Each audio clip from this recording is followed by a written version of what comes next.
Good evening and welcome to the Villa Park podcast. We are here with, a returning guest in my fellow Villa Park podcast founder, Richard Bartlett. How are Evening. you doing, my friend? I'm good. Yeah, I was looking at the names on tonight, and I think Luke's on more than me at the moment. So yeah, it's good to be back. Good man, good man. I've got the man himself, Martin, who travelled over from Ireland for the game on Saturday. How are you doing? Have you recovered yet? I've recovered from the drink, but I haven't recovered from the loss. No, well, we'll get your view on it in a bit, mate. We'll leave you to it, and we have a special guest from the famous UTV podcast, Luke Robinson. How are you doing, mate? Yeah, I'm good, mate. Thank you for having me on.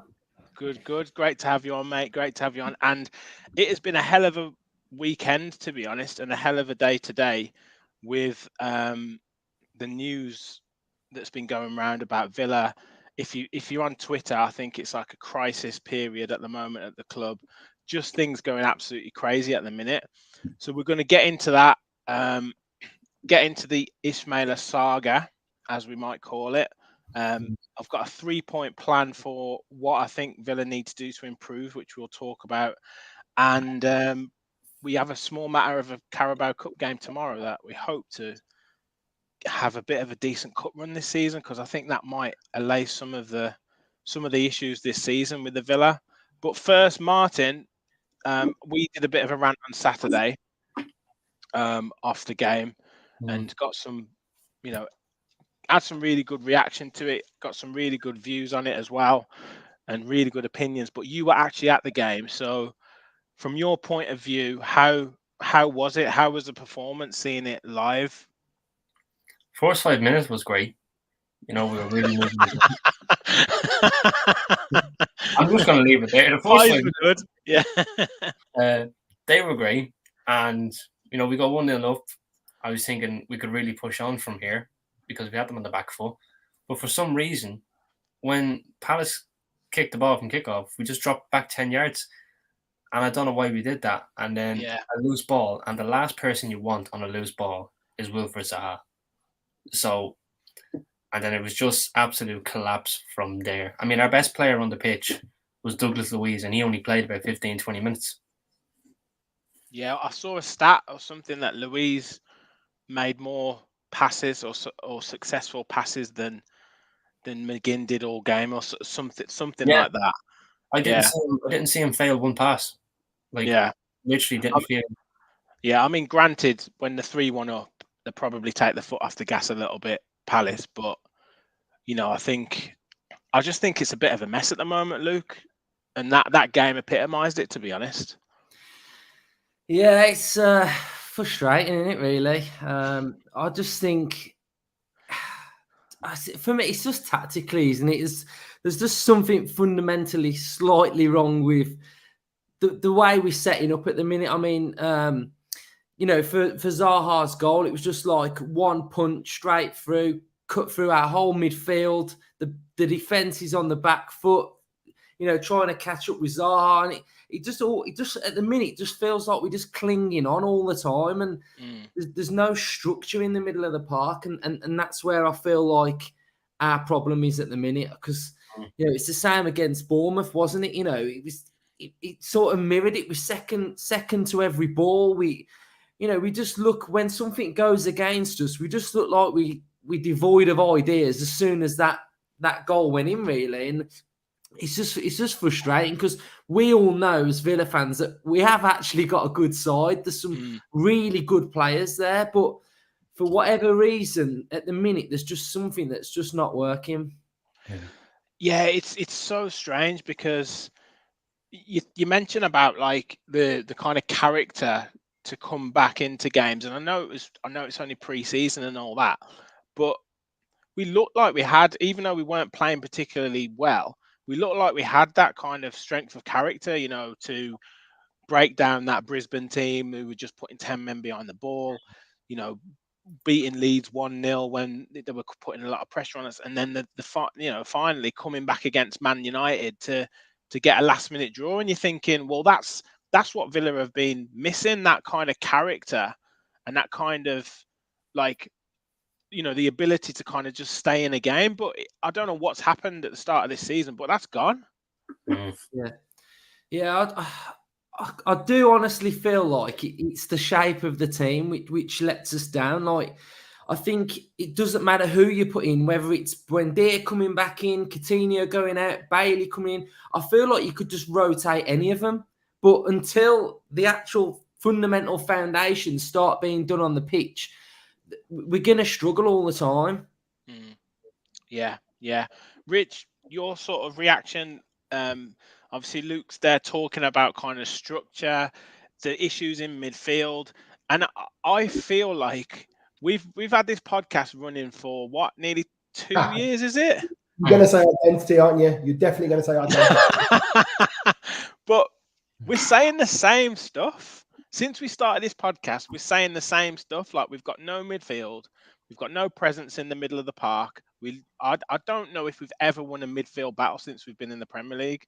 So how can we see these issues and it still not be addressed? It's tricky, isn't it? If you're lacking a physical presence in midfield, then you're only going to win the battle if you can play the ball quickly and use the ball well on the ground. And that's if you're winning the second ball, because you're probably not going to win the first ball if you're half a foot shorter or not as strong as the opposition. I was surprised when he made McGinn captain. I was at the game against Everton. I didn't hear McGinn talk once. Not that every captain needs to talk, but I don't necessarily think he warrants his place in the team, let alone as captain. And I think too often our midfield picks itself, and there is the problem. There's no competition for positions. It's either, okay, we put Dougie in and out a couple of times this season, but there's no general in the middle of the park. And I think that, I heard the last little bit what Luke was saying there. It's the formation, it's the structure. I'm not sure Gerrard knows his best formation and then tries to play the players to play that formation. I think he picks the best players and just tries to make do with how they can play. But yeah, teams have been running through the middle of us for the last couple of years, and it just, when the Sarr news came out, I'm sure we'll talk about Sarr shortly, that 25 million could be spent on something else that we need more than Sarr. So it's a tricky one, and it's clear that teams are spotting where our weaknesses are and how they can get at us. And we saw exactly that on Saturday. Yeah. Martin, Sam on Saturday was like very passionate about kind of what he thought, and really, really fair and really good, to be honest. And it's, it's always difficult straight after a game, but he mentioned about the heart and the kind of, the first thing you've got to do is go into a game and compete. And that seems to be lacking at the moment. Just that kind of letting the team know that you're there, just competing on the pitch, earning the right to play before you then can play your football or impose your style on the game. And we're just not doing that. I don't know if you kind of had an inkling of that from the stands. Yeah, like I said, the first 5 minutes it was great, and it looked like we were going to push on. But like, as soon as Palace scored, we were just on the back foot, and Palace dominated the game, and no one wanted to pick up and just say, "Look, lads, this is getting scruffy. Let's just hold this out and get to half time, reassemble." And they didn't reassemble. It was the same from the first minute of the second half, and it looks like no one wants to take responsibility for that loss. Like, no one's putting their hands up, "Oh, that was my fault," or "That was my fault." It just, there's no... I'm starting to think now maybe John McGinn wasn't the right choice as a captain, because he's not saying to lads, pick this up, pick that up, pick this up. Like, he wasn't setting any standards on the pitch when I was there. Nobody was setting a standard, not even Tyrone Mings. And now I know he's not captain, but still, you think someone in that 11 would have said, lads, this is shit. Let's pick this up. Restart, go again. And that just didn't look like it was going to happen. Luke, before we move on a little bit, I know we kind of played in fleeting moments, and there was one or two little bits, and, had that goal gone in, had that shot gone in from Leon Bailey, maybe it's a different story. I mean, do you think that was kind of the pivotal moment, where that goal goes in and then the penalty's given, or do you think we probably would have lost regardless? I think we'd have lost regardless. If I'm being totally honest, I mean that one chalked off, didn't they? The one that was VAR'd off. Yeah, sure. Yeah. I mean, we were on the ropes then, weren't we? So I don't know. I just feel like we weren't set up right, and I just think we weren't at it, were we? And you could tell. It's like as soon as we scored, from that moment we were on that back foot, and we were just chasing the game. But I think, like I said earlier, we have got a good team and we've got some good players, and I do think this Sarr deal that's fell through. I know we're going to talk about it in a minute, but I think there's some positives to take from that. Yeah. Thank you. Someone says it, because I didn't want them in the first place. I think we're all kind of in agreement with that. But yeah, we'll get into it a bit later, because maybe the reasons why that deal was leaked and then Gerrard maybe called it off, if we're to believe everything, I think that's potentially a good thing, because if the rumors are where the source was who was releasing these stories, you don't want those type of stories coming out that aren't controlled by the club. So yeah, I think that's a decent move for us, I think. But lads, I'm gonna talk on a 3-point plan, and I haven't shared these with you before the show. Okay. And you mentioned we've talked a lot about this McGinn issue as captain, and I actually think, and I kind of heard before the show, that this issue about the captaincy is potentially causing some unrest within the camp. Yeah. Now maybe that's to do with Mings being the captaincy being taken off him. Maybe it's to do with McGinn, as you said, Rich, not necessarily being guaranteed a position in the team. Maybe McGinn isn't that voice in the dressing room that we maybe think he is, or Gerrard wants him to be. But for me, if I was Gerrard, I would go back to making this. I would make this man captain. I would take a little bit of humble pie and make Emi Martinez captain, because for me, he's the only person in the team who's guaranteed his place in the starting 11. And I think he's not going to go back to Tyrone Mings. There's no way he's going to do that. So for me, it's take a little bit of humble pie and make that change now before it gets any worse. Thoughts? That tells you his thoughts. What do you think? I'll jump in with this one. I think Martinez is a great presence on the pitch. He obviously controls his defense really well. I think a part of me thinks the players just need to grow up a little bit as well, though. Gerrard's going to make decisions, going to upset people. If that's going to have an impact on how you play on the pitch, then don't put the shirt on.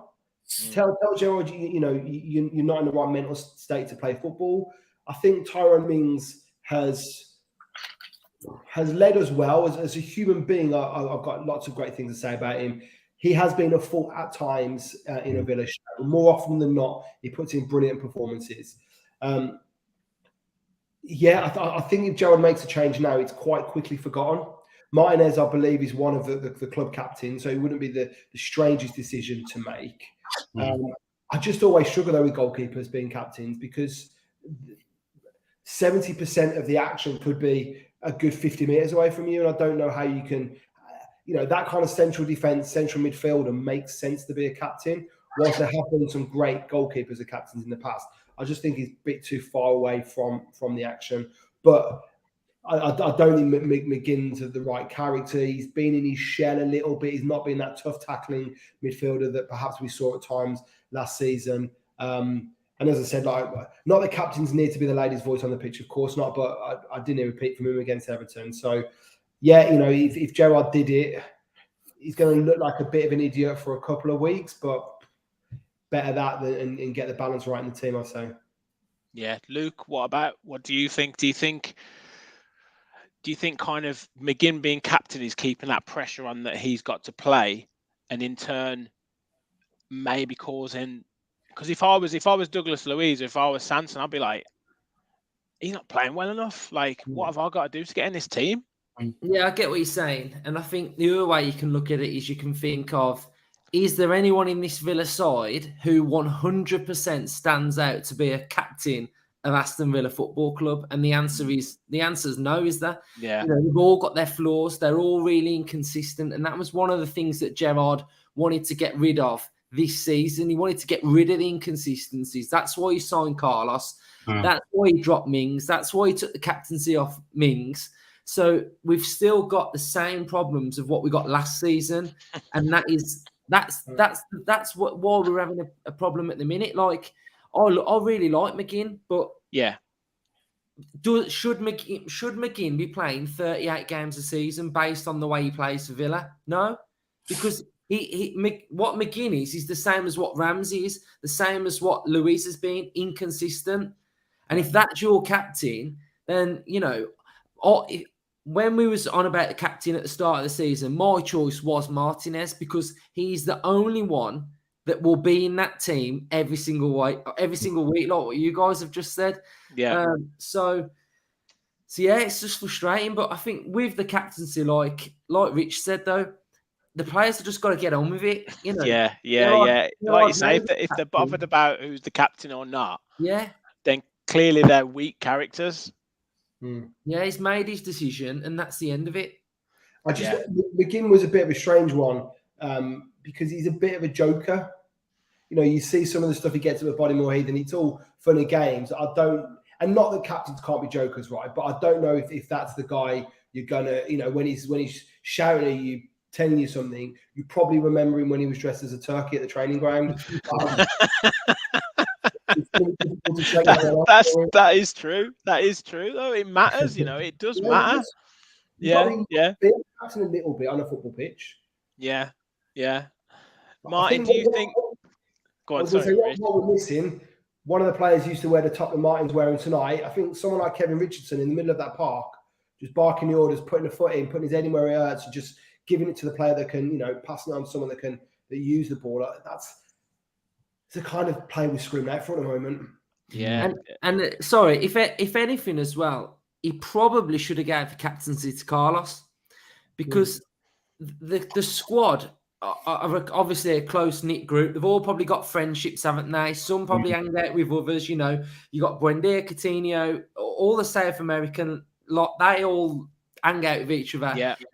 It's just weird, isn't it, that they've probably been listening to Tyrone Mings for the last 3 seasons, and now that shift of listening to McGinn more, do you know what I mean? So maybe he should have just gave it to or even Kamara, his statement 2 signings, and just been like, look, you're the captain now. Maybe they should have done that. Yeah. Do you think the captaincy is weighing a little bit on McGinn's head, Martin? Do you think? And obviously we're saying now that he should make the decision to move it on potentially. But do you think? Can you see maybe McGinn growing into it in the next 2, 3, 4 weeks? Particularly if we get 1 or 2 results.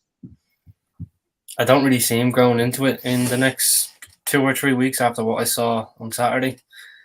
He just took no responsibility, didn't lift anybody up, say, look, that was crap.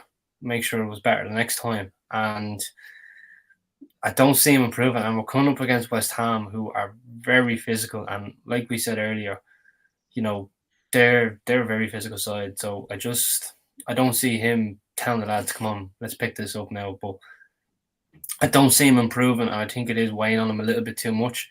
And like obviously we said earlier, there's apparently a little bit of an upset camp with the change.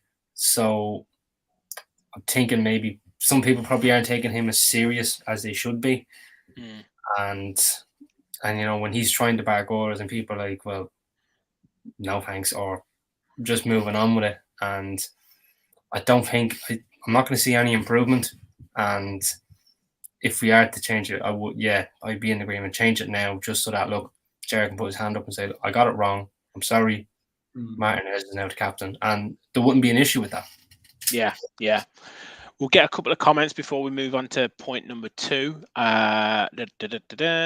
So, yeah, Gary said it's 50-50 with McGinn. Captaincy could have kicked him on, but not as yet. He's potentially got worse since he's been captain. I mean, I don't know. I just think what you said, Luke, he's inconsistent, isn't he? You know, he had a decent game against Everton, and then he's kind of followed that up with a poor game on Saturday, and he might end up, you know, being excellent again on Sunday against West Ham. So that's the problem. You just don't know what you're going to get with our players at the moment. Kev says he doesn't need to make a big deal out of it. Rest McGinn for a few weeks, and then Emmy takes over by default. And because McGinn should not necessarily be in the team at the moment. I mean, that's one option. One option, but all of these are risky, aren't they? Because if he does that and rests McGinn, and then we get beat a couple of times, he then looks even more stupid. And it looks a bit stupid as well, because it's the coward's way out a little bit. Like, he's not fronting up to his mistake. He's not. McGinn comes back in the team, and he just kind of doesn't look him in the. It's a tricky one. You said something earlier, Rich, about, you know, for Aston Villa to be able to start playing football, we've got to earn the right to be on that pitch. We've got to hustle. We've got to, you know, really press players and teams. And at times, McGinn had that in his locker, and I've not seen that yet this season. But I don't know if any of you saw the first half, the United-Liverpool game, and that's all United did. They earned the right to be on that pitch, and they forced Liverpool into mistakes. They're 2-0 up now, probably throw it away. But Aston Villa 2-0 up. Yeah, Rashford scored a second. And look at what Leeds did to Chelsea yesterday. Yeah, got in their faces. You know what? Like, let's not forget, we didn't give Crystal Palace the victory. They took it. You know, they played very well. They were deserving. It's not like they were a bad team and we just messed up. I thought they did really well. They nailed their formation. Totally different game for them against Liverpool, and they took something from that game as well. But we're not streetwise enough. We don't hustle, and I'm really surprised that I'm saying that about a Steven Gerrard team, because I thought more than anything that's what we got. Yeah, 100%. I'm very disappointed in that, and Amanda said Martinez should be captain. Mark said if he's not leading vocally, is he leading by example? And then he's not necessarily been good enough for a long time. So, it's. I'm referring to your Turkey assessment, Rich. He's playing like a turkey at the moment. So, yeah. My second point, and this might link to this unrest in the camp, and you know, we know what character Gerrard is. We know he's abrasive. We know he's, you know, a winner. And, you know, this could be just down to players just, you know, being a bit harder, being a bit sort of ruthless. This is what we wanted in the club, but is it time for him to have a clear the air squad meeting, cards on the table, players air their views, and maybe him kind of, now he might be doing this, I don't know, but maybe, like I say, a clear the air talk, crisis meeting, whatever you want to call it, where the players just get everything out in the open, and, you know, no holds barred sort of discussion about what is going on. So hopefully then we can move forward. Luke, what are your thoughts on that, a potential kind of, you know, when you hear about it, where they've had like a big meeting, and they've, you know, some of the big players have all voiced their concerns at the manager? Yeah, I think it's a bit of both, really, because I would say Dean Smith at times, it's probably felt a bit like a holiday camp towards the end.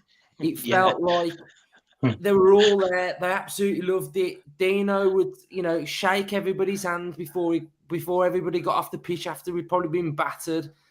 And it just felt too nice. Yeah. Now, I don't want us to go back to that, basically. So I kind of like that he does come across, you know, a little bit stricter, but do these players like it? You know, when Gerrard first came in, I think Watkins did an interview and he was like, it's really different, it's complete. And, you know, I just think sometimes we're just a bit too soft, our players are. You know, we don't show enough we're just not nasty. You know, Rich was on about United just absolutely running 100 mile an hour, weren't they? Into every tackle. There was second to it, first to every ball. If they weren't at the second ball, they were at the third. You know, we're not like that. I'd say we're quite passive. That's the word I'd use at times. It's just the game can just drift by us. But I just don't know what's happening behind the scenes really, and I'm not sure. But I would say, my honest opinion, I think Bale leaving has made a bit of an issue basically. Yeah. I think Bale was with Gerrard at Rangers. Everything that they'd done was a coaching setup at Rangers. They brought it to Villa. Yes, the tactics probably weren't great when Bale was at Villa, but I always felt like in pre-season we were going to get to come on a little bit, that it would evolve, that the formation, the system would evolve. And I think when Bale's gone, Critchley came in. Critchley's weren't in Australia at all. That was a joke, that. So I just feel like he's like in another transitional period again. Yeah, like I listened to that interview that Martinez did with Foster, and Martinez was saying like Bale felt like the second manager on the training ground. Yeah, I know. Now, if Bale's gone and the players are looking at Bale thinking he's like the second manager, now Critchley's come in. I just think it's just a bit all over the place with stuff like that. And then I think that's probably why, they're having to listen and be coached by Critchley now. So they're probably thinking like, what's going on, man? Like, and that's why I think there's just a bit of a mismatch in everything, like communication with the players and the manager and the coaching, and it shows on the pitch, doesn't it? Like all this uncertainty. Just you can look at Villa, you look at those average positions, you look at the heat maps, and like it just looks wrong on the pitch. Yeah, Rich, Luke makes a great point there, to be fair, because it could go one or two ways, that clear the air talk, can't it? Because it can make the manager look weak, and especially when Gerrard is this type of character, all of a sudden it turns into a free-for-all, and it's like, well, you said this and you said you were going to do that, and I'm not happy with this, and then all of a sudden you're kind of opening up like a huge can of worms that you didn't intend to open. And also, like Luke says there about, we were kind of, he was saying all the right things about a pre-season being really good, but this Critchley issue with not going to Australia has to have affected the way that we've prepared for the season. Yeah, I think just to go a couple of steps back about Dean Smith. I remember, Rich, you said on one of the first podcasts we did, you didn't like how pally he was, like he used nicknames in interviews about players, and you're spot on with your point there, Luke, about shake their hand if they got battered on the pitch. Dean Smith, the start of the end for Dean Smith was losing Richard O'Kelly, and they've been through so much together. Steven Gerrard's in that same situation at the moment, and I don't think it clear the air. Look, listen, Kev made a point. Why are we panicking? 3 games in, we're ahead of Liverpool, Man United, West Ham, and a point behind Chelsea. Probably says a bit about their start to the season, as opposed to, that we're in an all right position. I think it's panic stations if you do a clear the air talk. I think it is. You're almost admitting that you don't know what you're doing, and you need the players to help you out. I think Steven Gerrard is going through something that he's never experienced. Without wanting to be too disrespectful to Aston Villa, he's not managing winners. At Rangers, he pretty much had it his own way. They're one of 2 huge clubs up in Scotland. Then it was just a matter of time. Rangers have got a pull that brings players to them. Gerrard just needed to tweak a few things up there. They were always going to get better because of where he took over, and he's had stability. Not so long back, I watched the documentary that he did on Amazon Prime, and he was talking about his career. He's always had winners, and the thing with Gerrard, he's always been almost like idolised as both by the fans but also by the management. There were so many years where Gerrard was the absolute heartbeat of that Liverpool team, and he could never put a foot wrong. Even if he was wrong, people would just kind of turn a blind eye to whatever he did because he was Gerrard. And then he went and managed, I think it was the under-18s, and Klopp said, just do what you want. I'm only bothered about what happens in the 23. So he could mess up as much as he wants. He's now got this opportunity where, look, there's 45,000 Villa fans, minus a few away fans, every week they expect better. And I feel a little bit for him. And a clear the air talk is him just starting to flap a little bit. And if I was to hear of that, I think his card would be marked. But he's lost Beale, who for a long time was seen as the brains behind the operation. I know when we spoke about Gerrard, we spoke about how he was the man motivator, and he'd get into them at half time on the training pitch. And I think he's just lost his way a little bit. He pulls off a brilliant signing, Carlos, and he gets injured. But it's still football, right? There's no sentiment. We want victories. We want points. I don't see the board making any rash decisions soon, and I don't think a clear the air talk would be the right move for him. I just think it shows a little bit of weakness, and he's not at that stage yet to do that, I don't think. Yeah. Martin, just finishes up on this. Are you kind of in agreement that he needs to kind of hold firm a little bit and maybe give it a bit of time and let Critchley get his ideas across to the players? I say do what the YouTubers are doing, get in a boxing ring and settle the difference then. Mings against Gerrard. Yeah, Mings against Gerrard. A handicap match with Mings and Watkins against Gerrard. Who knows? Do whatever you want to do. No, I think if he does have an air talk, like it would be too soon. 3 games into the season, which I've always said never read too much into that. We look at some of the teams throughout the years who've had a bad start after 3 games, have either gone on to finish in the Champions League spot, win the league, or getting their objective anyway. So because the table always changes so much between now and then. And funny enough, I did see today, I don't know if some of you saw it, that if he loses his next 3 games, he's got the worst percentage of any Aston Villa manager in our history. And funny enough, currently, who is the worst is Tim Sherwood. It wasn't Remy Gard, which was my surprise.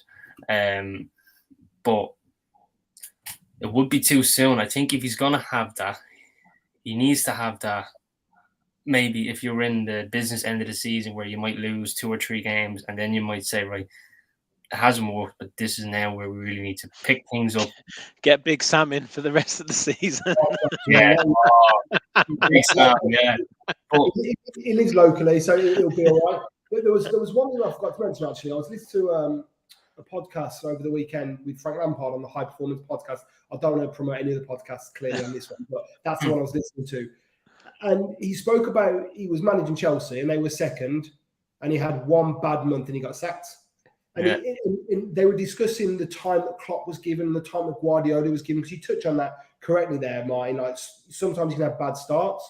Yeah. But Gerrard doesn't have it on his CV to prove that he can come out of a bad start or a bad run. And that was Lampard's point. It was like, I didn't have it. I couldn't say to them, I've been through this before and I've come out of it. And I think that's going to be one of the issues that will be playing around with, whether it's Villa fans, whether it's the Villa board.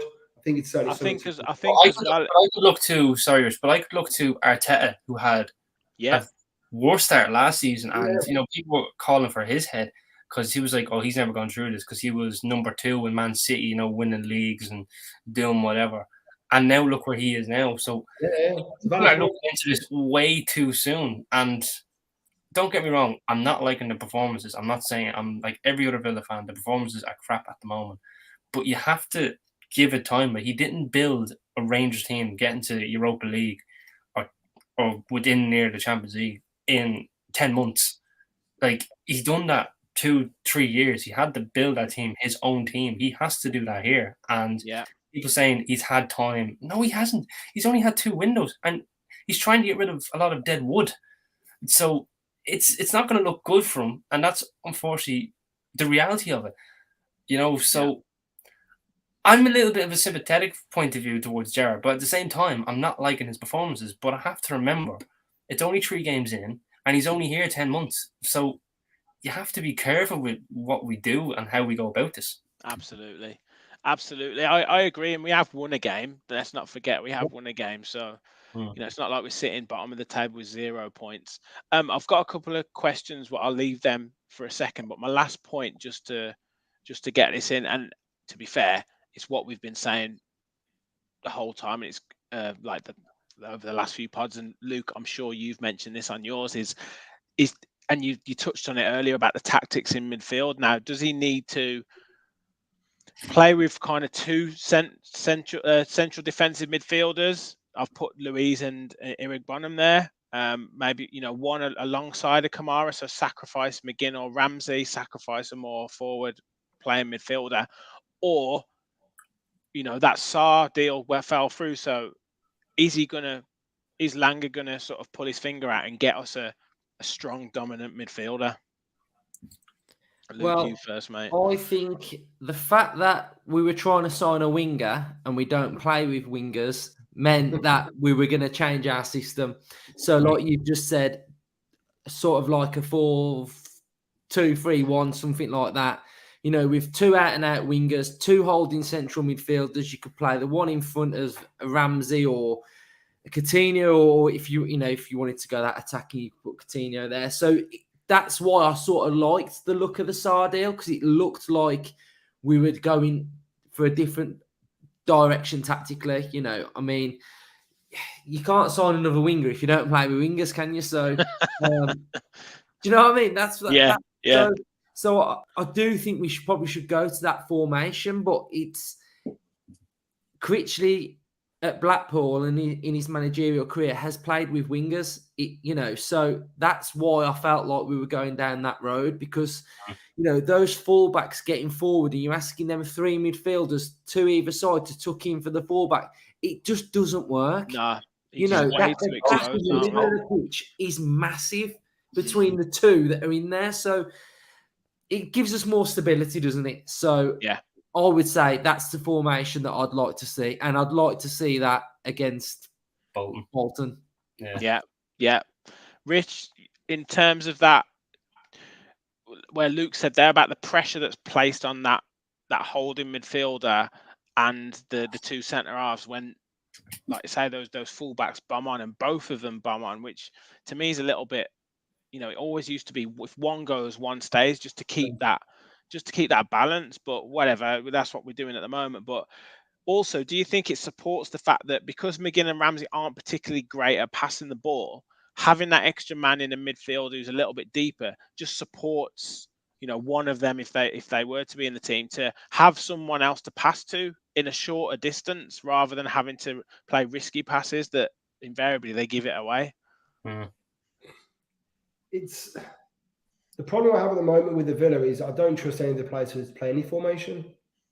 I don't think we were too bad against Everton. I think it was a weak Everton team with a lot of their players out, and a formation with Anthony Gordon playing as the top man that I don't think I've seen them play before. I looked at some of the signings that he's made, and unfortunately, Gerrard came into to manage the Villa after Dean Smith had got some of his players in, and I look at a team with both Buendia and Coutinho, and I think his biggest challenge is just trying to get those two players in the team at the same time, because I'd rather approach games and have teams worry about us than us worry about them. I think Kamara is capable. I think if you have, we don't have Carlos, you think we're going to get another centre back at some point. Courtney Hawes has gone to Watford as well, so there must be something in the pipeline of a centre half. I think if you've got a Kamara that can just drop in, and you've got that back three, if the fullbacks do bomb on, I think that's enough. If you've got some stronger personalities in midfield, because I think Villa for too long have just worried about what other teams are going to do, and that we speak about. Martin spoke about it on earlier today. There's that fear factor then. If you're set up always worrying about what someone is going to do to you rather what you can do to them, as soon as a Palace equalise, it's kind of like, oh shit, yeah, we spoke about it in the week. And That's almost what happened. That's almost what happened, wasn't it? It was like they exploited an area where it was where we were attacking, and it was almost like, well, down, like we're going to get beat here, heads down straight away. It was almost and then Palace just kept their foot on our throat. Like they just kept doing it. Yeah. So it's going to have to be arrested soon, because teams are just going to see that and think, well, Villa have, you know, we've always had this little bit of a soft centre, Martin, where, you know, it's always been that way. Like, Yeah. I think it's the Leicester game from last season where that's the only game where we've come back to win after being behind. So we've got a soft centre. We don't come back from being behind many times at all. No, like you said, I didn't even remember the last time we came back from 1-0 just until you mentioned it. So that just goes to show my recollection of ever coming back from 1-0 down against any team. But I think another midfielder would be ideal because it would have more protection for the back line.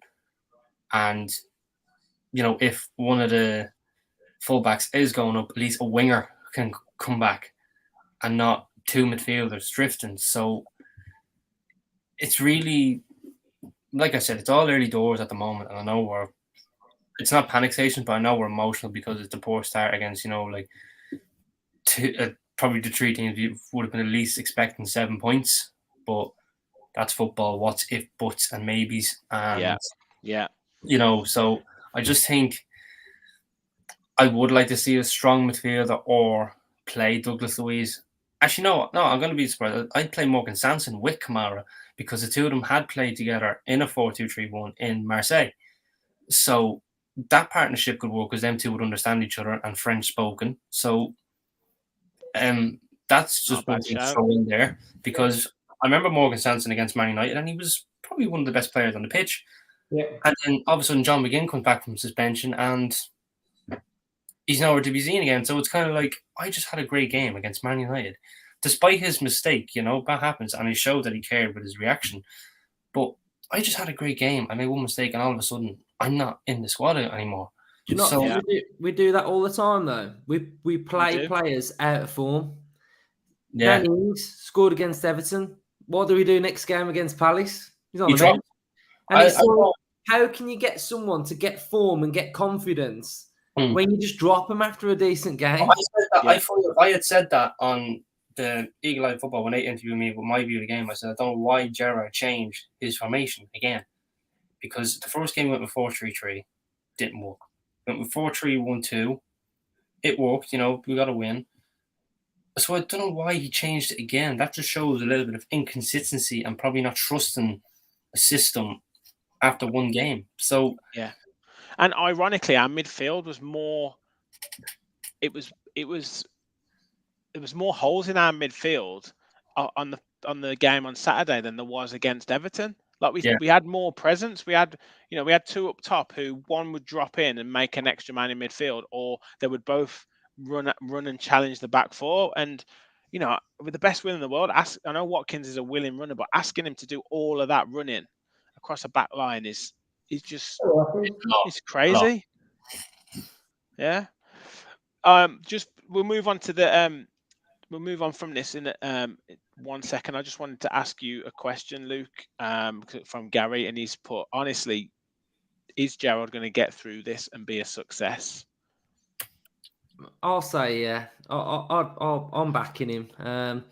I think the other thing is as well is what the side looks like now is going to look hopefully totally different in 2 weeks' time.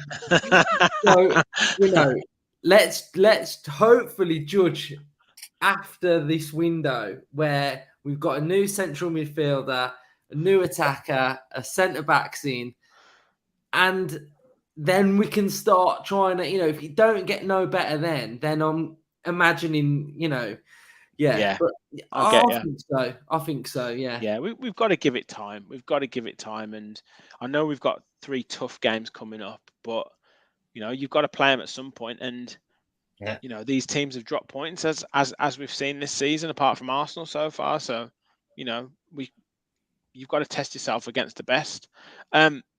So just before we move on, we've got some great numbers watching. Thank you, everyone, for tuning in. If you haven't already, please drop a like on the video and please subscribe to our channel. Luke is doing a phenomenal job with the UTV podcast. So if we can borrow a few of your subscribers, Luke, that would be amazing. We're at 270 now. So over the weekend, we just grew loads. So that's fantastic. So thanks, everyone.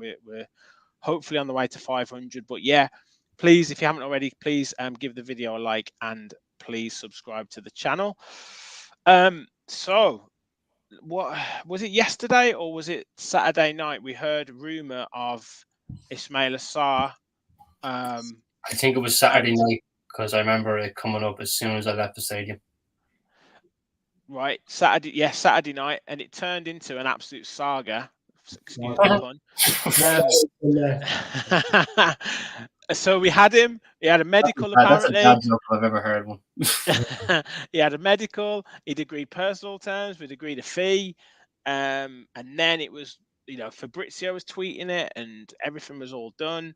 And then we kind of hear rumblings of it's not actually as far gone as it is. Apparently, Gerrard's met with him. Then it was today the medical, and it never happened. We got word from the club.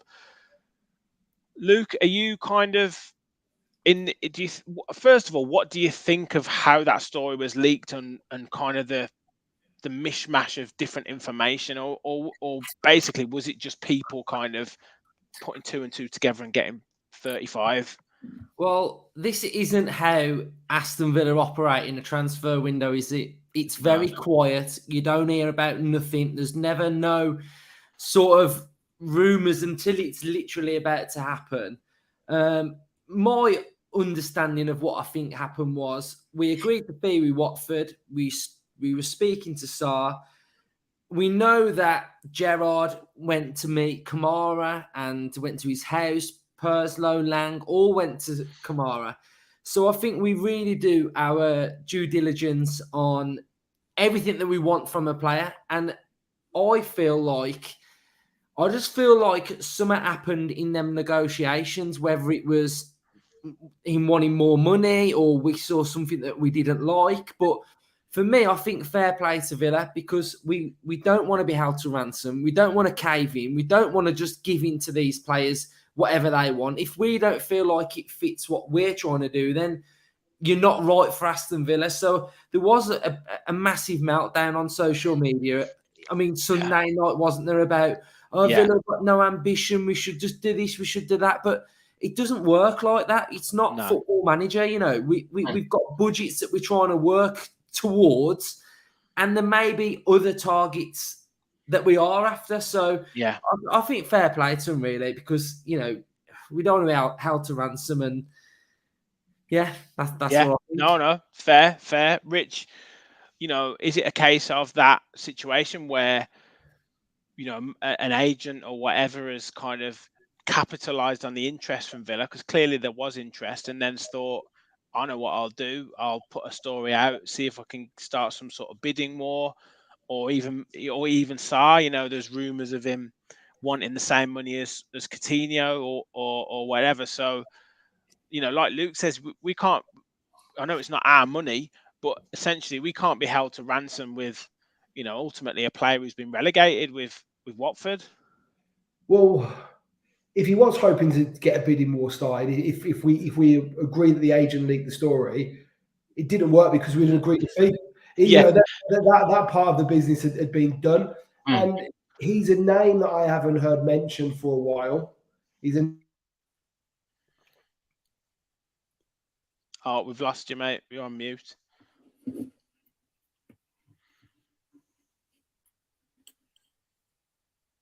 No, microphone problems there for Rich. Martin, for yourself, what do you think on the situation? Do you think, because as Luke said there, Villa fans going into meltdown on social media and saying, sack Gerrard, get rid of him, we've got no ambition as a club, all this sort of stuff. All the deals fall through all the time.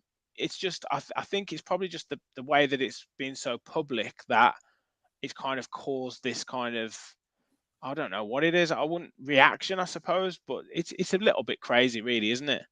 Yeah, it's a little bit over the top to be saying, sack a manager because the deal fell through. To be honest, I'm delighted. Give the man a statue, because I did not want Ismaila Sarr to begin with, because, for me, he looks like he's tearing up in the Championship. So the way I'm seeing it, he's too good for the Championship, but then not good enough for the Premiership, because he's great pace, but there's no end product to his game. So, and you're signing someone for what, like 25, 28 million euros, I think it was, with no end product. And that's just a lot of money to spend on somebody who's just can run up and down the pitch. So I didn't want them to begin with, and I'm delighted that it's fallen through, because I don't feel like we need another winger, because we have Coutinho, Buendia, Bailey, who can do that. And it just wouldn't be a right fit. So just sorry about dropping out there. Just to pick up where yourself. Yeah, it's all good. No, I left off, and just a couple of your points. I don't think 25 million quid or 28 million euros is that much money anymore for a football player that might get you 7, 8 goals and maybe 10 assists. Luke touched on it earlier about having another winger and playing wingers. From what I've seen of him, certainly when he played against the Villa first game of last season, he tore us apart. And you know, but a lot of the reviews from Watford fans that I know is that he's inconsistent and he turns up when he wants to turn up. He'd suit us great then, wouldn't he? Get him in. Yeah, you know, as you both touched on, it's got to be right for Aston Villa. There's budgets we work into. We've got a plan.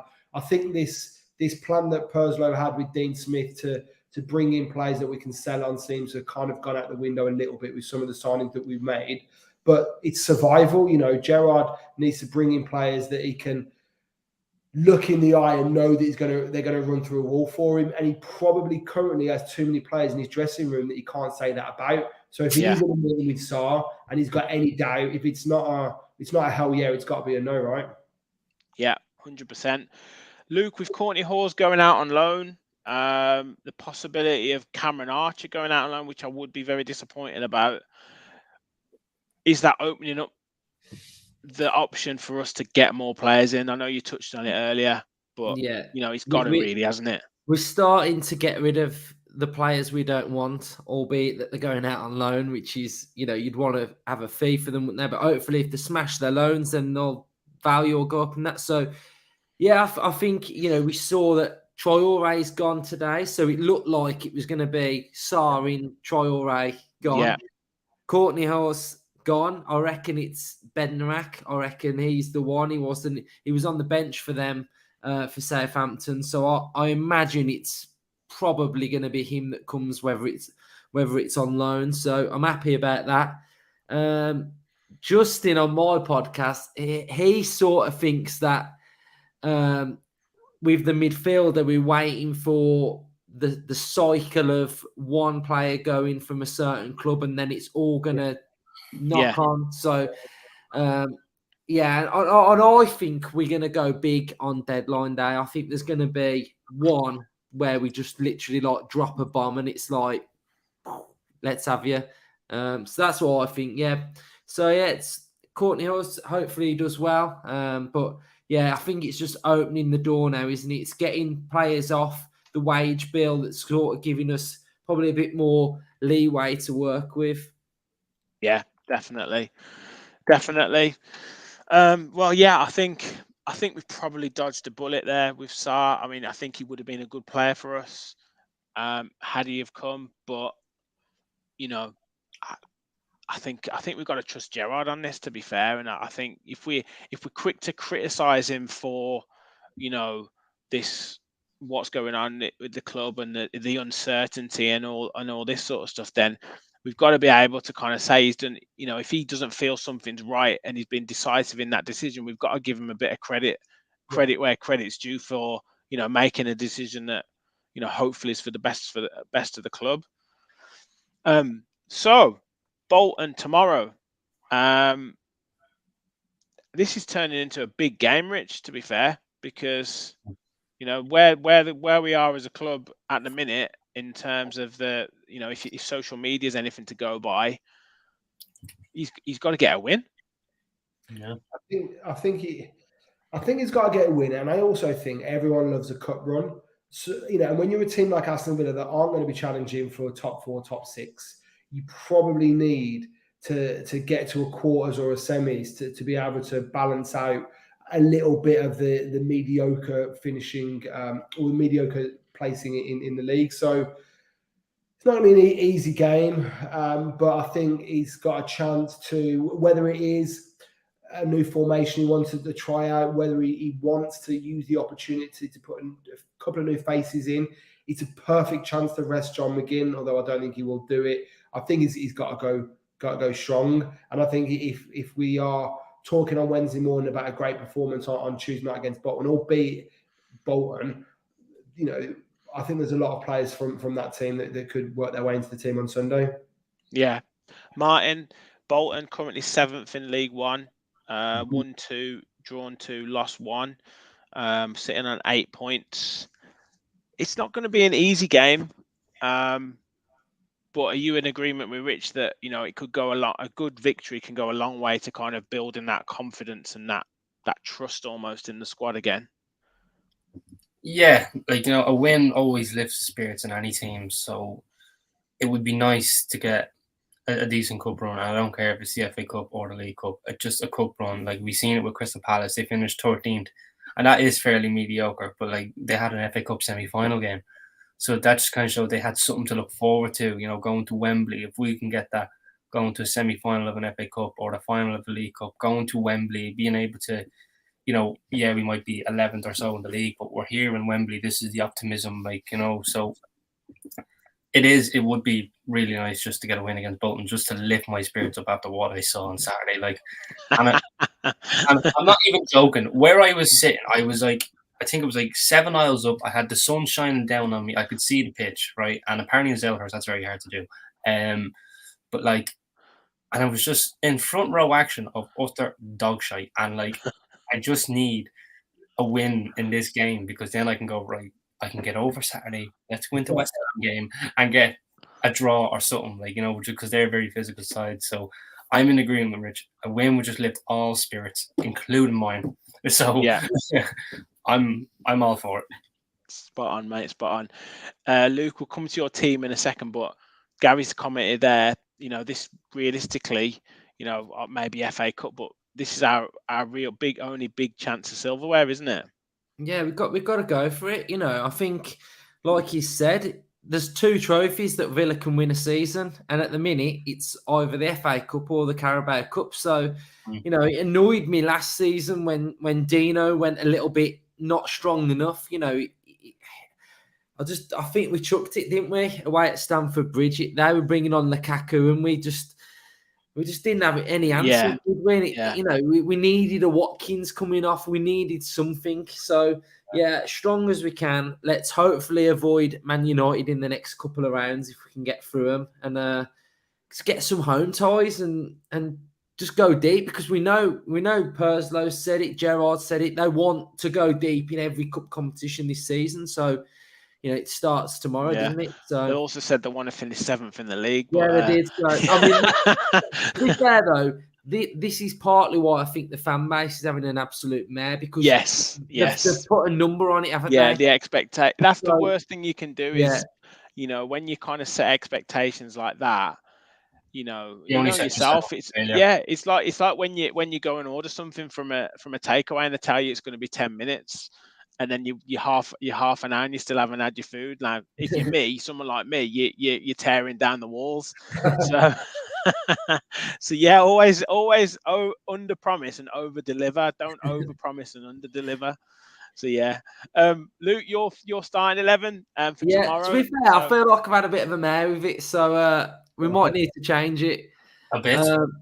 I feel like Feeney. I'm not feeling Feeney. I think it might be Conte, Okay. But, apart from that, yeah, I'd probably go with that. To be fair, maybe Samson, take him out and put.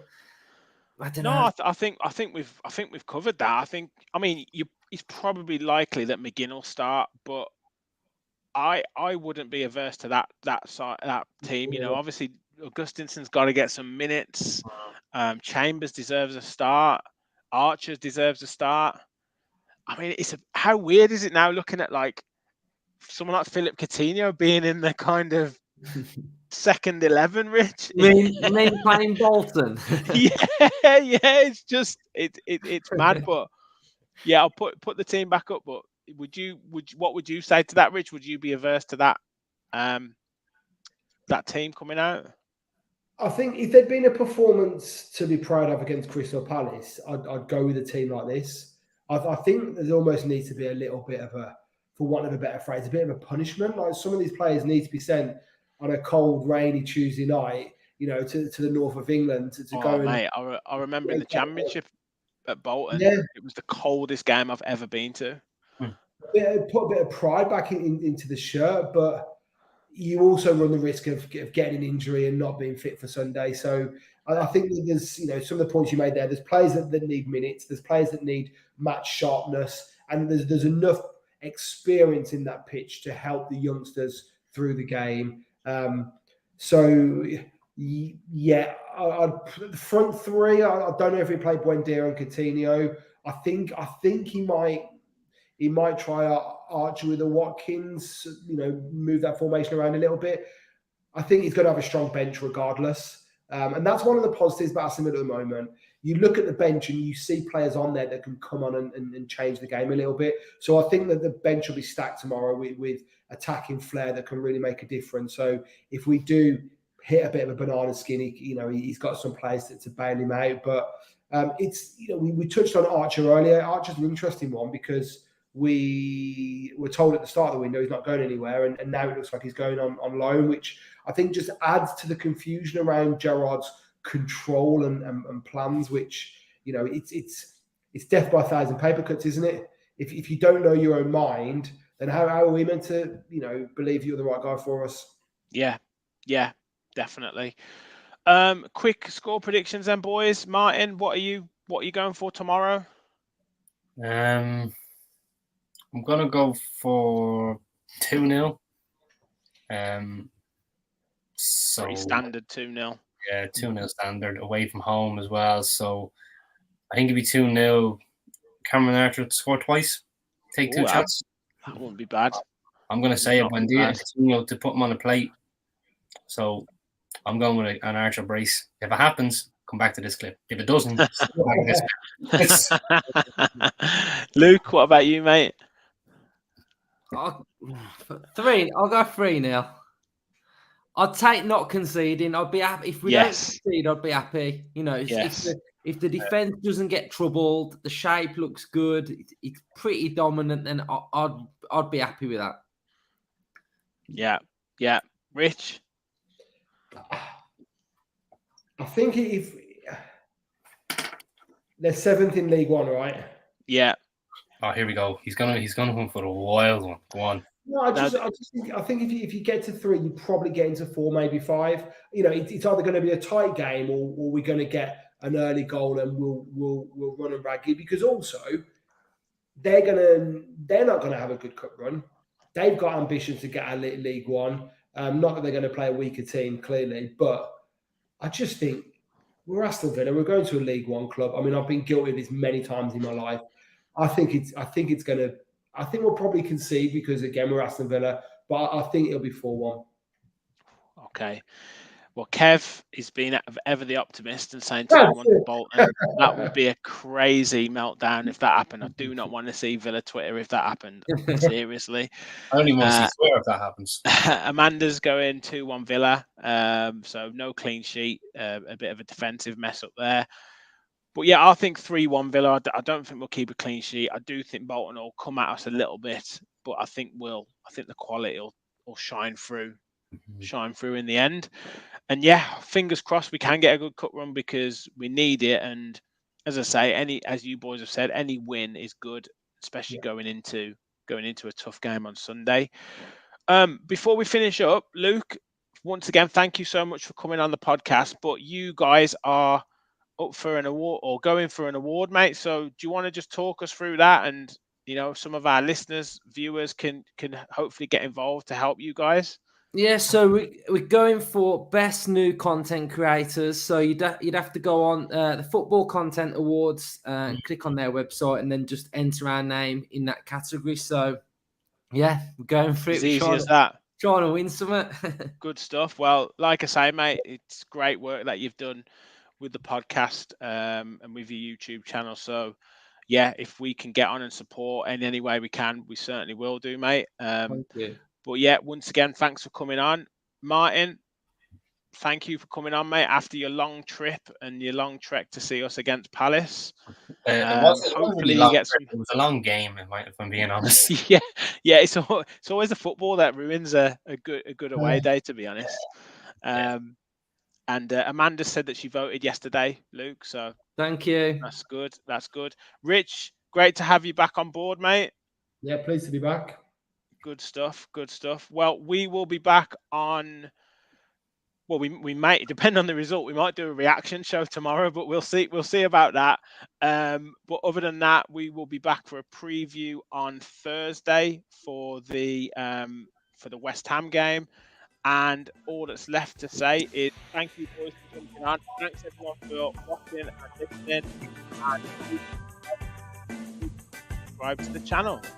And remember, we all follow the Villa. Bye, everyone. Yeah.